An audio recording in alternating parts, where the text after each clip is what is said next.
Mida te härrased arvate sellest?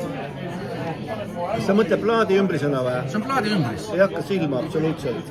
Mina kui plaaditegija, ta on naljakas. Vahel ehtiv selline olla, aga plaadi ümbris... Liiga kribu-krabu, jah. Kribu-krabu. Liiga palju on seal asju. Kribu-krabu. See ei jää sulle silma. Sa pead müüma selle plaadi maha ka ju. Aga selline? See on rohkem sulle küll. Mis mõtled mulle? Sina oled Anne Veski sõber. Kas sobib või? See sobib, mõtles. Ma usun, et see Annele meeldib ka. See on naljaks vähemalt. Nii. Aga sellega kõik ei lõppe. See on Anne, jah. See on muide Anne ka veel peale kõige muu. See on Anne, jah. Tore. Tore.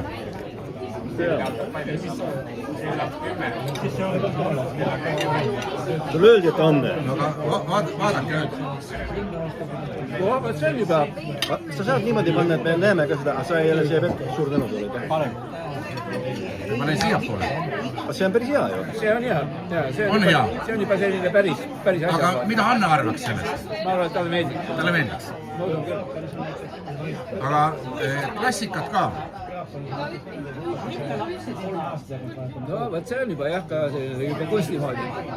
Me isegi vaatama siin juba tähelepanu, mis asi seal on. Jaa. Nüüd ma saan aru, jah. Sobib? Jaa, see on väga hea. No aga siin ei ole kahtlust, kellele see on. Jaa.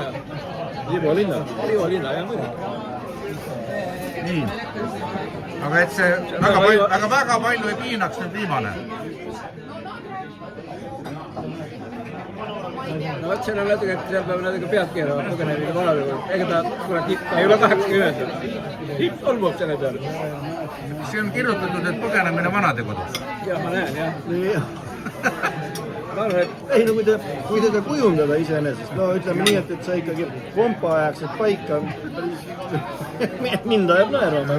Ivole meeldis. Oosul ka. Ivole meeldis. Ta on nii huumori verega. Mind ajab naerama, see on võib-olla kõige tähtsam. Kuule, see ongi hea, et tuju läheb heaks.